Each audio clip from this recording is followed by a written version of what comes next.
Hello everyone. Today we'll talk about how to calculate operating cycle period. We will also talk about how to calculate cash cycles and working capital requirement. We'll explain with the help of an example.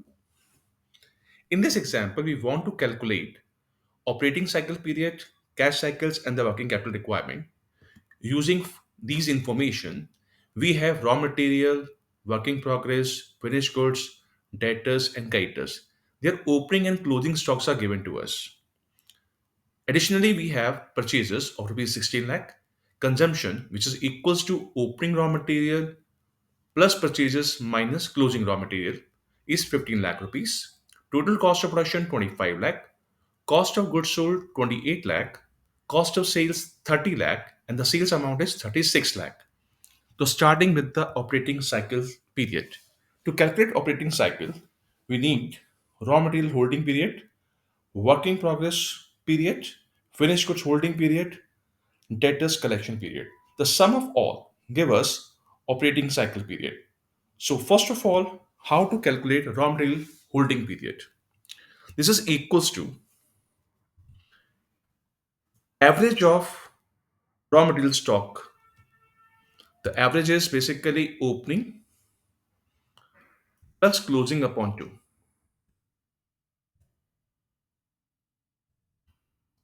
And this whole divided by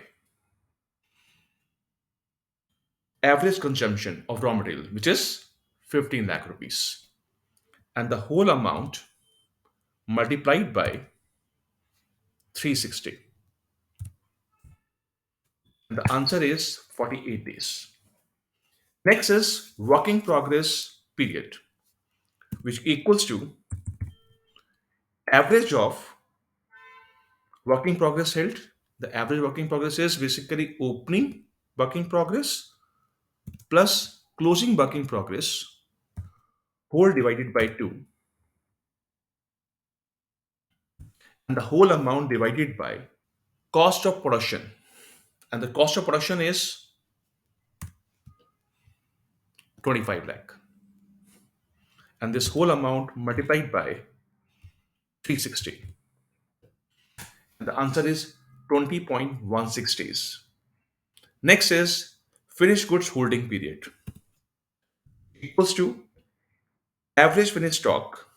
Average finished stock is opening finished stock plus closing finished stock divided by 2. And the whole amount divided by average cost of goods sold. Average cost of goods sold is basically here 28 lakh. And the whole amount multiplied by 360. Answer is 45 days. Next is debtor collection period. Data collection period is average debtor. Average debtors are opening debtors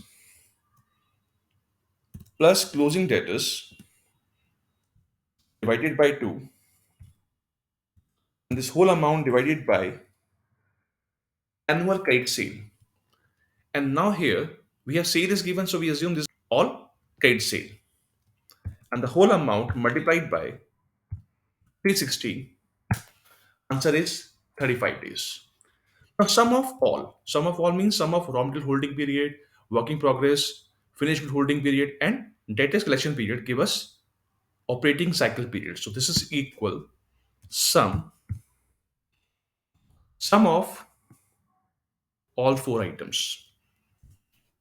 And the answer is 148.16 days.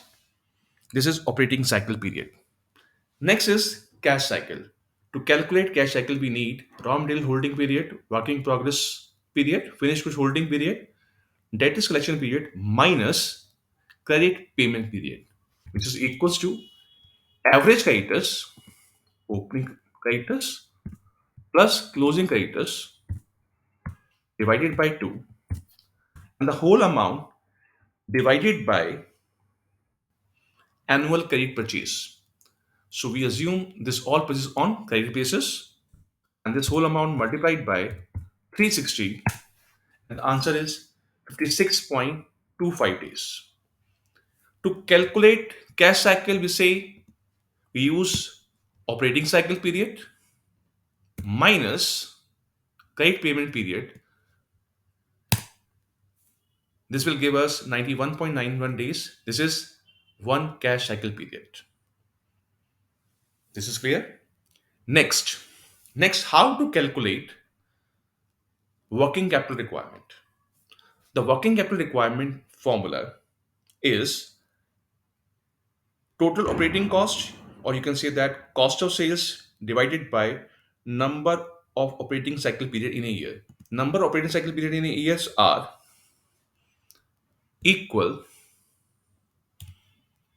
360 divided by cash cycle period. Cash cycle period is 91.91. So the answer is 3.92 cycle periods. Answer is 3.92. Now, to calculate amount required for working capital, which is equals to cost of sales divided by number of operating cycles in a year, which is 3.92, and your answer is 7,65,916.67. This is the working capital required in a year. Hope it is helpful. Thank you.